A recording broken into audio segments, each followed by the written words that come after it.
Hello friends, I'm Dr. Shweta Tomar, Principal in Akshara Kids Academy and a Consultant Trainer in UMS India.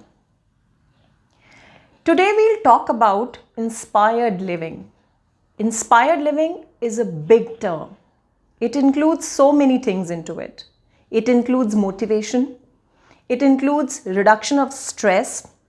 It includes learning from around us.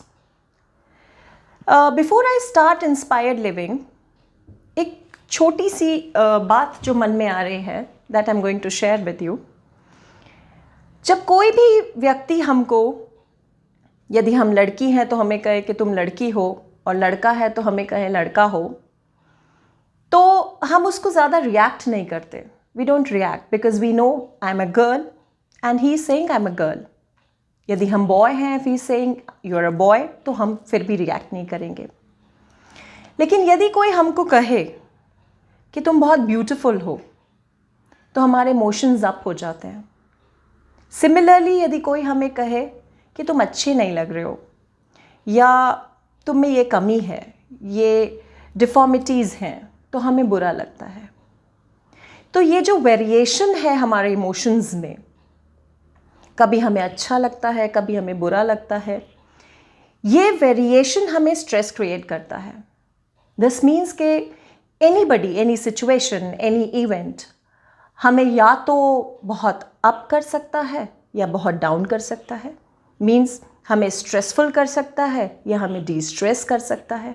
Similarly इसी तरह की terminologies हमको motivate कर सकती हैं और demotivate भी कर सकती हैं. So what is motivation basically? Motivation, अगर कोई भी आपका मोटिवेशन राइज कर सकता है तो कोई उसको डाउन भी कर सकता है.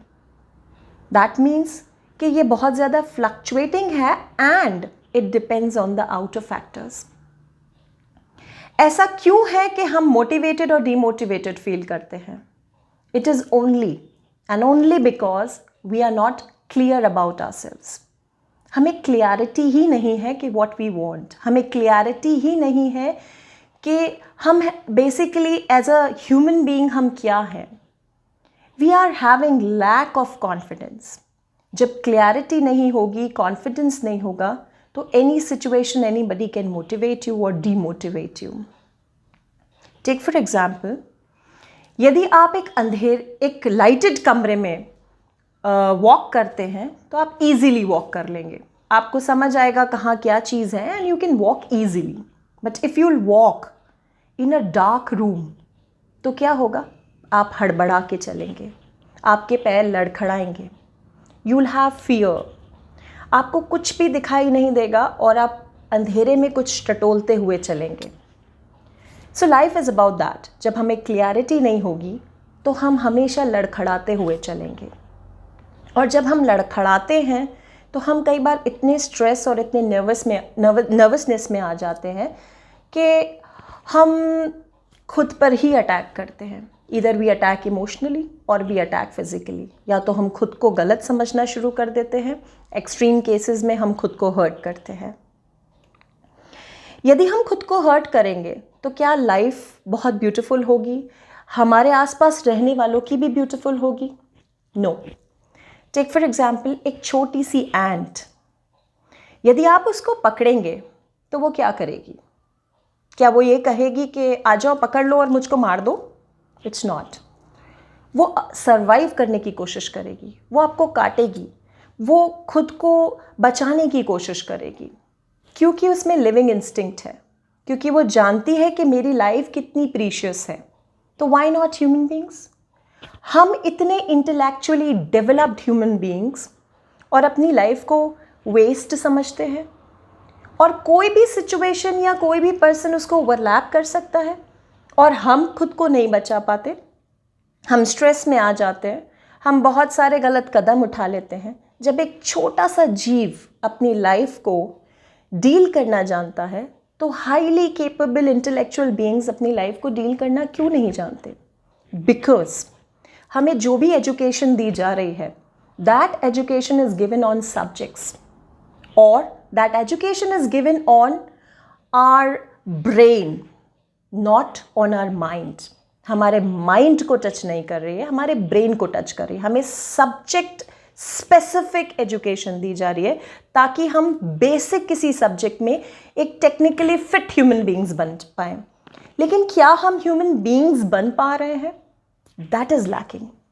हमारे आसपास जितने भी लोग थे, the teachers, the parents, the other well wishers, they are giving nourishment to our brain. Bournvita का दूध पियो, बादाम खाओ, इससे दिमाग तेज होता है। बट दिमाग तेज करना है या वेलबींग भी रखना है, दैट इज समवेयर लैकिंग। तो अब हमें क्या करना है कि हमें हमारे माइंड को भी दोबारा से नरिश करना है। How could we nourish our mind? By looking into ourselves. सबसे पहले हमें खुद में अपने अंदर झांक कर देखना है कि basically as a human being हम हैं क्या। सो ये सेल्फ एनालिसिस करना कैसे है? Many people say know thy self. तो how will we know thy self? For knowing thy self you should relate your self to nature. आप नेचर से खुद को अटैच करके देखिए, और नेचर से बहुत सारी चीज़ें हमें सीखने को मिलती हैं। जैसे फर्स्टली रिवर। क्या सिखाती है रिवर हमें लाइफ में? रिवर सिखाती है कि सेट एन ऑब्जेक्टिव। रिवर का एक ऑब्जेक्टिव है टू मीट द ओशन, और वो उस ओशन से मिलने के लिए ऊंची नीची रास्तों से, ऊबड़ खाबड़ रास्तों से कैसे भी निकल के जाती है। रास्ते में अगर पत्थर आ जाएं तो और ब्यूटिफुली कल कल कल कल करके बहती है। At the final destination river reaches. Second is sun. Sun हमें क्या सिखाता है? सन हमेशा हमें रीजनरेट करता है। कैसे? वो हमें सिखाता है कि हर अंधेरे के बाद रोशनी ज़रूर आएगी। सो अगर आपकी लाइफ में कुछ प्रॉब्लम्स हैं तो वो हमेशा बहुत ज़्यादा लंबे समय तक नहीं चलेंगी। सन एक और चीज़ सिखाता है। सन सिखाता है कि हमें किसी से भी कंपेयर नहीं करना है। हमें अपनी रोशनी को बहुत ब्यूटीफुल समझना है। Take for example, again moon is there, लेकिन सन कभी नहीं चाहता कि मैं मून की शीतलता ले लूँ। वो कभी मून से जेलस नहीं होता, वो अपनी गर्माहट से बहुत खुश है। सिमिलरली अगर सन ऐसा करे कि वो मून की शीतलता ले ले तो क्या होगा? पूरी प्रकृति विध्वंस हो जाएगी, ख़त्म हो जाएगी। लेकिन हम यही करते हैं। हम किसी सामने वाले व्यक्ति विशेष को देखते हैं और हम चाहते हैं कि हम उसके जैसे बने। यदि हम ये करेंगे, यदि हम उसके जैसे बनेंगे तो हमारा nature, the basic nature will be destroyed. तो हमें ये सब नहीं करना है। Next is mountains. Mountains teach us stiffness, strongness. वो एक सिरे से खड़ा रहता है और स्ट्रॉन्ग रहता है। कितनी भी परेशानियां आएँ, प्रॉब्लम्स आएँ, उससे टकरा के चूर चूर हो जाती हैं। बहुत सारे बादल उससे टकराते हैं और बारिश गिराते हैं, लेकिन माउंटेन अपनी जगह से कभी टस से मस नहीं होता। ओशंस। ओशंस हमें सिखाते हैं कि बूंद बूंद करके ही घड़ा बनता है। Without a single drop, without a particle, ocean exist ही नहीं करेगा। तो हमारी एक एक छोटी छोटी छोटी छोटी क्वालिटीज से हम एक प्रॉपर इंडिविजुअल बनते हैं। तो ओशन हमें सिखाता है कि ईच एंड एवरी पार्टिकल और ईच एंड एवरी क्वालिटी और each and every drop in your personality is important. Night sky. Only in dark we see stars. It is a saying of Martin Luther King. Dark night sky हमें बताता है कि जब stress हम पर आते हैं तभी हम सॉल्यूशंस को ढूंढते हैं। जब परेशानियां आती हैं तभी हम स्टार्स देखते हैं, तभी हम एक प्रॉपर चैनल के थ्रू हम अपने गोल्स को अचीव कर सकते हैं। Moons and stars. Moons and stars से हमें पता चलता है कि रात कितनी भी अंधेरी क्यों ना हो, तारे और चांद वहाँ हमेशा ज़रूर होते हैं। यानी प्रॉब्लम कितनी भी बड़ी क्यों ना हो, सॉल्यूशंस हमेशा होते हैं। ये हो सकता है कि सॉल्यूशन डिलेड हो, जैसे मून और स्टार्स बहुत दूर हैं, लेकिन ये पॉसिबल नहीं है कि नाइट स्काई में मून और स्टार्स ना हो। Next is tree. ट्री हमें एक्सेप्टेंस सिखाता है। ट्री सिखाता है कि जितनी डीप रूटेड रूट्स होंगी उतना ही ऊंचाइयों को आप छुओगे। Roots resemble your beliefs, your value system. जितना स्ट्रॉन्ग आपका वैल्यू सिस्टम होगा, जितने स्ट्रॉन्ग्स आपके बिलीफ होंगे, जितना स्ट्रॉन्ग कनेक्टिविटी होगी आपकी फैमिली में, फैमिली बॉन्ड्स में, उतना ही ऊंचाइयों को आप छू सकेंगे और उतनी ही आप में क्षमता होगी। फ्लावर्स हमें सिखाते हैं इंडिफरेंस। वो सबके लिए एक जैसी फ्रेगनेंस देते हैं। अलग अलग फ्लावर्स अलग अलग कलर्स के होते हैं। दिस मीन्स कि every individual on this earth is different with different qualities, different fragrance, तो उसको आपस में मिंगल नहीं किया जा सकता। बटरफ्लाई हमें सिखाती है कि किस तरह कॉन्फिडेंस से एक कुकून से एक बहुत ब्यूटीफुल बटरफ्लाई बना जा सकता है। बटरफ्लाई हमें सिखाती है कि अपनी परेशानियों को रेजिस्ट करो और रेजिस्ट करने के बाद become a beautiful butterfly. Ant या फिर बीज हमें सिखाती हैं कि there should be a team work. आपको टीम वर्क करना है and be prepared for the future. यदि एंट इतनी मेहनत न करे तो she can not have food. तो एंट हमें सिखाती है कि मेहनत जीवन में बहुत ज़्यादा ज़रूरी है। एंड जितना आप कम्युनिटी में रहेंगे, जितना आप टीम वर्क करेंगे, उतना ही आप प्रोग्रेस करेंगे। Now for ourself motivation और destress we have to make certain plans. हमको कुछ प्लान आउट करना पड़ेगा, कुछ प्लान्स बनाने पड़ेंगे, तभी हम अपनी लाइफ को सक्सेसफुली यहाँ पर बाद में हैंडल कर सकते हैं।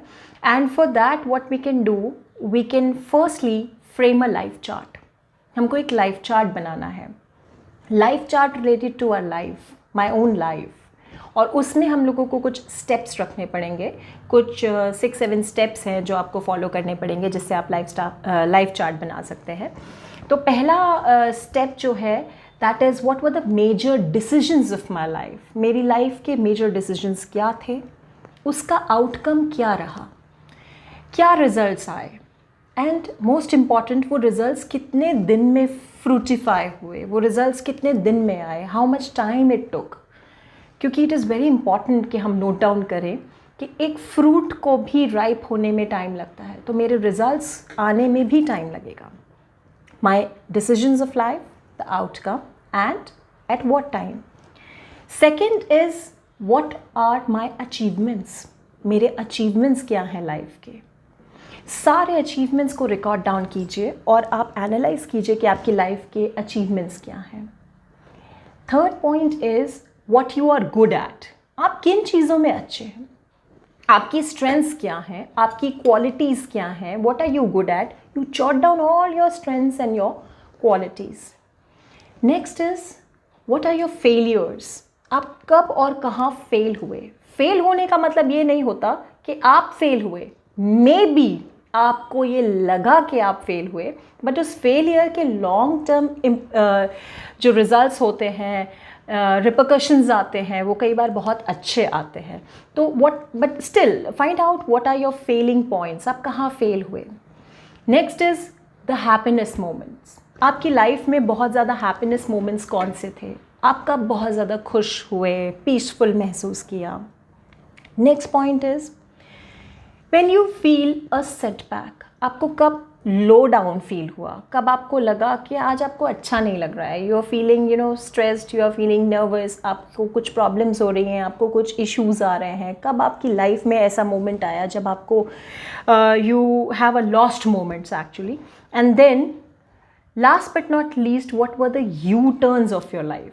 आपकी लाइफ के यू टर्न्स क्या थे, और उन यू टर्न्स का भी आपको रिज़ल्ट नोटिफाई करना है कि आपके लाइफ में जो यू टर्न्स आए उससे आपको क्या बेनिफिट्स मिले या क्या नुकसान मिले। All you have to jot down. आपको सब कुछ लिखना है and make your own life chart. Second aspect which we should deal in having de-stress or having motivation is dream of destiny को आप आइडेंटिफाई कीजिए। What is your dream destiny, और what is the dream of your destiny. आप क्या सोचते हैं आपकी destiny के बारे में, आप क्या सोचते हैं आपको कहाँ से चलना है और कहाँ पहुँचना है। आपका ऑब्जेक्टिव क्या है लाइफ में। इन दिस अगर हम 5 चीज़ों पे वर्कआउट करें तो हम हमारी डेस्टिनी तक बहुत ईजिली पहुंच पाएंगे और विदाउट फेलियर्स पहुंच पाएंगे। The first is planning. Plan your destiny. आप सबसे पहले प्लान कीजिए। अगर हम कहीं टूर और ट्रैवल पे भी जाते हैं तो भी हम अपनी डेस्टिनेशन को प्लान करते हैं। तो आपको डेस्टिनी प्लान करनी है तो आपको प्लानिंग करना पड़ेगा। Then power to execute your planning. It is very important कि आपने जो भी प्लान आउट किया है उसको आप इम्प्लीमेंट कीजिए। तो आपके पास पावर ऑफ एग्जीक्यूशन होना चाहिए, इम्प्लीमेंटेशन होना चाहिए। जो भी आपने प्लान आउट किया है सिर्फ उसको देख लेने से काम नहीं चलेगा, you have to implement it. Then next is precision. बहुत सारे ड्रीम्स आप एक साथ फुलफिल नहीं कर पाएंगे, तो they should be precise, they should be in an order, एक ऑर्डर ऑफ प्रायोरिटी में होना चाहिए। तो आपको क्या करना है, प्रिसाइज होना है। देन इट शुड बी पायस। आपका जो भी ऑब्जेक्टिव हो, अगर वो सिर्फ आपसे ही रिलेटेड है तो वो fulfil may be it will take some time to get fulfil. लेकिन अगर आपका ऑब्जेक्टिव पायस है, अगर it is related to you and to the nature, to the environment, to the society, तो उसको कायनात भी पूरा करने के लिए अपने पूरे एफर्ट्स लगाती है। And last but not least, without passion you cannot reach your destination. Without passion you cannot reach to your destiny. तो आपको पैशनेट होना पड़ेगा, आपको रातों की नींद उड़ानी पड़ेगी, तब आप अपने ड्रीम डेस्टिनेशन तक या ड्रीम ऑफ डेस्टिनी तक पहुंच पाएंगे। Third is create your own you. आप जब तक खुद को सेल्फ एनालिसिस नहीं करेंगे, आप जब तक खुद का बेसिक नेचर नहीं समझेंगे, आप डिस्ट्रेस नहीं हो सकते, आप मोटिवेटेड फील नहीं कर सकते। बेसिकली कोई भी बाहर की सिचुएशन या कोई भी पर्सन आपको आपके एक बैलेंस्ड मेंटल स्टेटस से डिविएट कर सकता है, राइट? तो what we have to do is we have to create our own ourselves. हमारा खुद का एनालिसिस हमें करना बहुत ज़रूरी है। इसमें सबसे पहली चीज़ जो आपको आइडेंटिफाई करनी है वो ये है कि आपको किस चीज़ में सबसे अच्छा लगता है, आपको क्या करना सबसे अच्छा लगता है, what you are good at and what you feel very comfortable doing. आपको कौन सी ऐसी चीज़ है जिसमें आपको टाइम का पता नहीं चलता। You don't need any monetary benefits out of it. आपको कोई पैसा नहीं चाहिए उससे, आपको समय का अंदाज़ा नहीं है, and you feel the happiness, you feel calmness in your mind. वो ही चीज़ ऐसी है जो आपका पर्पज़ ऑफ लाइफ है। इसी चीज़ के लिए आप इस दुनिया में आए हैं, यही आपका पर्पज़ है। व्हाट यू लव एट, आप बेसिकली किन चीज़ों को प्रेम करते हैं, कौन सी ऐसी मटीरियलिस्टिक कौन सी ऐसी चीज़ें हैं जो आपके लिए आपकी एक इंडिविजुअलिटी को क्रिएट करती हैं। Next is what you are willing. आप किन चीज़ों में अच्छे हैं, योर क्वालिटीज़, योर पॉजिटिवनेस, आप किन चीज़ों में अच्छे हैं उनको भी आइडेंटिफाई कीजिए और अपनी दोनों चीज़ों को बैलेंस कीजिए। The things you are good at and the things you feel you are very happy and peaceful in doing. Last but not least, you have to reach the ultimate goal of happiness and peace. The mental bliss you have to reach. और वो mental bliss जब हम इन चीज़ों को regularly अपनी life में apply करेंगे, we can reach that mental. The fourth aspect which we will talk today is watering yourself. देखिए, एक छोटा सा seed भी अगर आप plant करते हैं और यदि आप उसमें पानी नहीं डालते हैं तो वो मर जाता है। Watering yourself is very important. खुद को वाटर करना is again a very important चीज़। अब वो हम कैसे करेंगे? पहली चीज़ है बैलेंस योर इमोशंस। आपके इमोशंस को बैलेंस कीजिए। It should come in between, मध्य मार्ग, उसी को हमें अप्लाई करना है। बहुत ज़्यादा खुशी में बहुत ज़्यादा खुश भी नहीं होना है और बहुत ज़्यादा दुख में बहुत ज़्यादा दुखी भी नहीं होना है। Balance your emotions. कैसे बैलेंस करेंगे आप इमोशंस को? Have a positive self talk. खुद के बारे में पॉजिटिव सेल्फ टॉक कीजिए। अपनी कमियां मत निकालिए, दुनिया पड़ी है आपकी कमियां निकालने के लिए। एटलीस्ट आप तो खुद को अप्रिशिएट कीजिए। तो have a positive positive self talk. अपने लिए अच्छे वर्ड्स यूज़ कीजिए, पॉजिटिव सेल्फ टॉक कीजिए। Next is gift your self with some gift. आप सबके लिए गिफ्ट्स खरीदते हैं, खुद के लिए क्यों नहीं? खुद के लिए गिफ्ट्स खरीदिए। Wrap it in a very beautiful packet and gift it to yourself because you also deserve that. आप उसको डिज़र्व करते हैं। तो इस तरह से आप you can water yourself. Next is be spiritual. Spiritualness is very important, you know. Spiritualism is very important. वो आपको पीस देता है, कामनेस देता है, वो आपको बैलेंस देता है, आपके इमोशंस बैलेंस करता है. तो you have to be spiritual. How you can be spiritual? आप चैंटिंग कीजिए, मेडिटेशन कीजिए, आप अच्छी बुक्स पढ़िए. You can be spiritual. और आपके एक्ट्स ऐसे होने चाहिए जो स्पिरिचुअलिज्म को डिपिक्ट कर सके, शो कर सके. And last but not least, follow your hobbies. आपकी हॉबीज़ को फॉलो कीजिए. When never you have time, आपको खुद की हॉबीज़ को फॉलो करना चाहिए. ज़रूर एक दो हॉबीज़ आप आइडेंटिफाई करके रखिए जिसमें आपको बहुत मज़ा आता है. It is a very big de-stressor. It is a very big motivational things. अगर आप अपनी हॉबीज़ को फॉलो करते हैं देन आपको वक्त का भी नहीं पता चलेगा. So this is all what you should do to be self motivated or to be de-stressed. Thank you very much.